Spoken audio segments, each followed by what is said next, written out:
into all the world, as narrated in the Acts of the Apostles. Chapter 25. Paul appeals to Caesar. Now when Festus was come into the province, after 3 days he ascended from Caesarea to Jerusalem. Then the high priest and the chief of the Jews informed him against Paul, and besought him, and desired favor against him, that he would send for him to Jerusalem, laying wait in the way to kill him. But Festus answered, that Paul should be kept at Caesarea, and that he himself would depart shortly thither. Let them therefore, said he, which among you are able, go down with me, and accuse this man, if there be any wickedness in him. And when he had tarried among them more than 10 days, he went down unto Caesarea, and the next day sitting on the judgment seat commanded Paul to be brought. And when he was come, the Jews which came down from Jerusalem stood round about, and laid many and grievous complaints against Paul,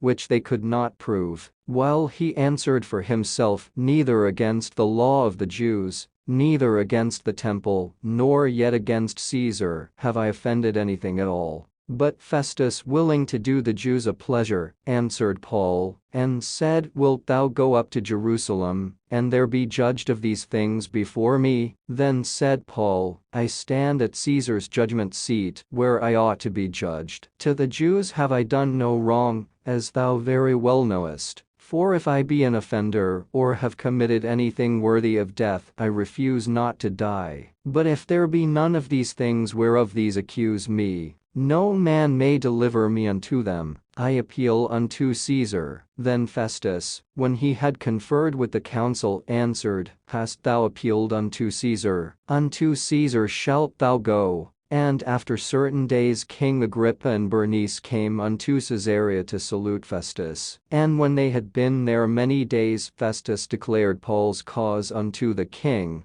saying, there is a certain man left in bonds by Felix, about whom, when I was at Jerusalem, the chief priests and the elders of the Jews informed me, desiring to have judgment against him. To whom I answered, it is not the manner of the Romans to deliver any man to die, before that he which is accused have the accusers face to face, and have license to answer for himself concerning the crime laid against him. Therefore, when they were come hither without any delay on the morrow, I sat on the judgment seat, and commanded the man to be brought forth. Against whom when the accusers stood up they brought none accusation of such things as I supposed, but had certain questions against him of their own superstition, and of one Jesus, which was dead, whom Paul affirmed to be alive. And because I doubted of such manner of questions, I asked him whether he would go to Jerusalem, and there be judged of these matters. But when Paul had appealed to be reserved unto the hearing of Augustus, I commanded him to be kept till I might send him to Caesar.